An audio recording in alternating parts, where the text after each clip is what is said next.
Honourable minister గారు note చేసుకున్నారు. Okay okay. ధన్యవాదాలు అధ్యక్ష. ఇక్కడ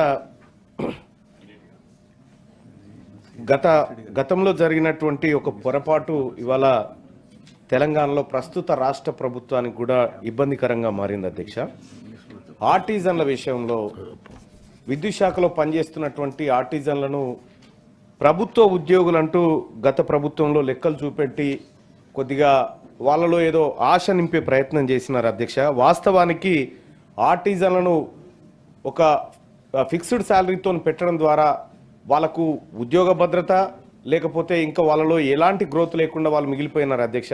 చాలా రోజుల నుంచి నా దగ్గరికి వాళ్ళు వస్తూ ఉన్నారు, ఆర్టిజన్లను రెగ్యులరైజ్ చేయండి, లేదంటే మాకు ఒక కనీసం ఒక లైన్మెన్ స్థాయి హోదానన్న కల్పిస్తే మీకు బర్డన్ ఏం లేదనేటువంటి మాట చెప్తున్నారు. ఈ రాష్ట్ర ప్రభుత్వానికి గతంలో జరిగిన పొరపాటును సరిదిద్దే విధంగా ఆర్టిజన్లను రెగ్యులరైజ్ చేసి వాళ్ళని జేఎల్ఎం లాగా గుర్తించేటువంటి అవకాశం ఏమైనా ఉందా, పరిశీలిస్తా ఉందా అని చెప్పి రాష్ట్ర ప్రభుత్వాన్ని నేను రిక్వెస్ట్ చేస్తాను అధ్యక్ష.